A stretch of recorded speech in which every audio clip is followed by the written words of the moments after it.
All right, to weigh in on leading political stories that we are tracking for you this afternoon, let's now welcome political analyst Bongani Mahlangu. Bongani, a very good afternoon to you. I want to start with the ANC celebration of its 113th anniversary.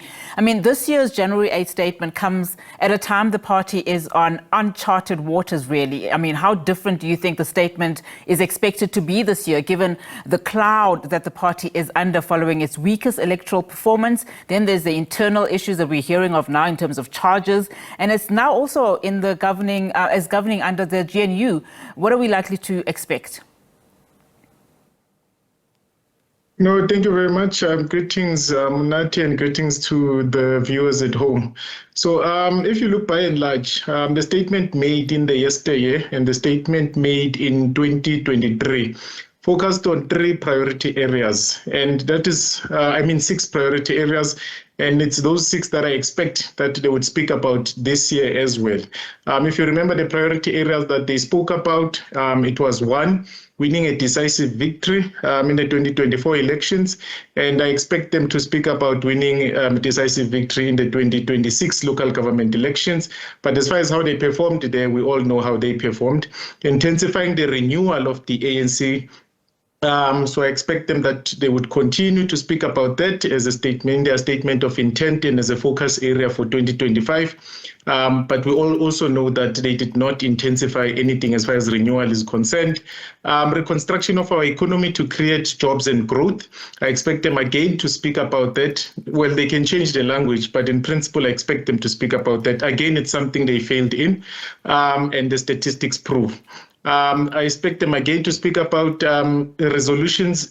They spoke about resolving the energy crisis. They would probably give feedback on that, but now they will most likely speak about the water crisis and also the logistical transportation issues that still exist to some extent and are stifling the economy. We even saw Angelo Mittal in Van der Bijl and I think in Newcastle still saying that they're going to go forth and cut their labor force because of such issues. I expect them to touch on that, which again, it's an area that they've not performed in.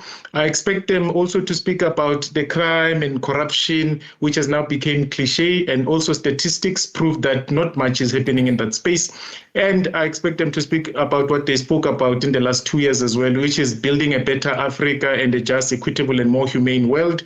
I mean, as far as building a better Africa is concerned, you would remember it was the ANC that was first to congratulate ZANU-PF. It was the ANC that was first to congratulate Frelimo. It was the ANC that was the first to, or one of the first to congratulate SWAPO. And in all those 3 countries, elections have been contested, and Mozambique now is putting the region of SADC in geopolitical risk in terms of the economy, social and otherwise. But the ANC went on and congratulated, even though the people of those countries had grievances with regards to the electoral processes and outcomes. So I expect them to still touch on these 6 priority areas. They might change the language and so forth, but I expect that to be the focus areas for 2025 as well. And I mean, one of the things that have been said is that this is a statement that will be tweaked somewhat. It is a precursor to the State of the Nation address by President Cyril Ramaphosa as he wears his other hat. Are we likely then to see, some of the elements being repeated later on? Definitely. I mean, if you look at elements such as those that match with the medium-term development plan, elements that also are consistent with the manifesto as well. If you look at what has been proposed to be the 3 priority areas in the medium-term development plan, they're consistent with the ANC manifesto of 2024, and also they're very consistent with the 6 priority areas. So with that being said, if you look at just that trend alone, you'd expect to hear that from the State of the Nation. And also, if you look at into the 3 priority areas of the medium-term development plan, there are areas that have not been contested by the other coalition partners in the GNU, especially the Democratic Alliance. So I expect then that they would be raised again as an area of focus when we get the State of the Nation address probably in the next month. How much should we, put emphasis on the significance of the ANC being in the Western Cape again, and of course significantly in Khayelitsha? I mean, we've seen the ANC NEC moving around various parts of the Western Cape, and those remarks by the Deputy President of the ANC saying that the people of Khayelitsha, the people of Langa, have been neglected, and of course the DA through Helen Zille saying that and defending themselves, saying of course that they have spent a number of time and also invested a lot in Khayelitsha, more than you would see in the likes of your Camps Bay, for instance. But how significant is the party going there, especially when you consider, all parties are now focused on the 2026 local government elections? Again, we'll have to then apply a very generic and high-level trend analysis. Everywhere where the ANC has went in the 113, in fact, not 113, let's just say since the beginning of democracy to date, going to Cape Town, it has been the same script.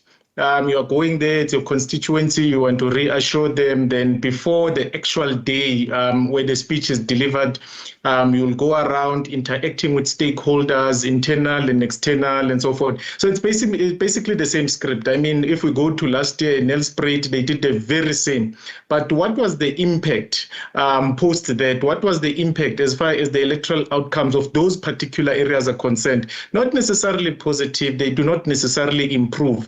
So maybe they must tweak the script, because if you look at it, they've been saying that we are going to Cape Town, Western Cape, Cape Town, Khayelitsha. Khayelitsha is our stronghold. We need to reassure them. We need to be seen with the people and so forth and so on.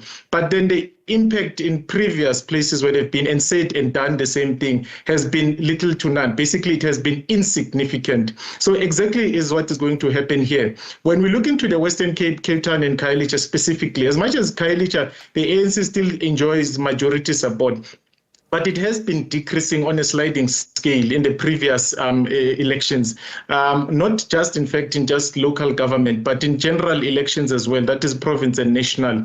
And the statistics are there in terms of in the dashboard of the IEC. So I do not expect that what they're going to do this year there would have much impact as far as improving the electoral outcome of the ANC in Khayelitsha in particular, in Cape Town, and their general performance in the Western Cape as far as the elections next year are going to be concerned. So, as I said, it's just the same script. It's being done all the time. I've heard other analysts saying them going there means this, it means that. I mean, they've been to so many places in the past, but what has been the impact as far as this indicator of electoral performance and increasing your electoral market share is concerned? It has been declining. It has been moving in the opposite direction. Maybe it's time that they change script as well. And they've not also been going to areas such as Camps Bay. They've not been going to areas such as Bantry Bay and so forth, affluent areas where President Cyril Ramaphosa resides in Cape Town. And why do I mention those areas? Because local government elections, unlike your national elections, is that each and every vote actually does count as far as your PR is concerned. And as you need those PR representatives, councillors there, not just what councillors. So if they were to go to Camps Bay and get 5 votes from Camps Bay, get 5 votes from your Bantry Bay and other bays, that would contribute significantly with regards to improving their electoral performance in Cape Town. But they do not focus there. They focus merely in townships and villages, and it's proving that it's not assisting them. So I'm not sure why are they afraid of going to these other areas, because the ANC in itself is a broad church that must cater for each and everyone's interest, not necessarily the interest of a particular race or a particular geography. But that's what they've reduced themselves to. Bongani, I want you to weigh in, very quickly, just on the very latest that we are hearing now. Of course, Fikile Mbalula in that media conference saying that the ANC veteran Tony Yengeni is going to be charged. Just as we talk about, internal dynamics of the ANC, what do you read into all of this? So we all know that as far as the two characters are concerned, Yengeni and Mbalula have a historic relationship that is not necessarily positive. But what then helps the other is that he is the SG and therefore can go and say on a public platform media that a certain member of the ANC will be charged, as if the ANC does not have disciplinary processes that must be followed. But now it is given an impression that a member, or rather a leader who holds a particular position, can then make a declaration in the media that a particular member will be charged for misconduct.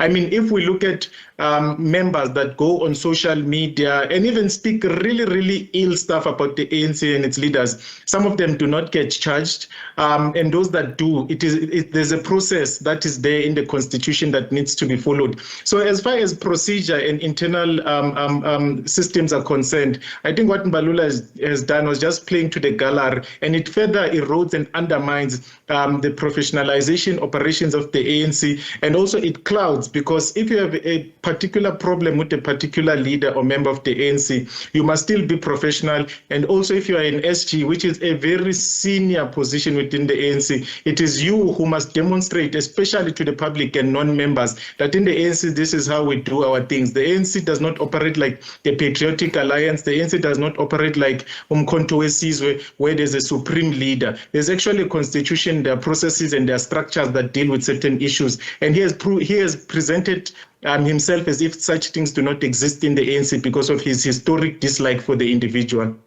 Bongani, let's leave it there for now. Thank you so much for your analysis. Of course, Bongani Mahlangu is a political analyst, just weighing in, of course, ahead of the January 8th statement of the ANC.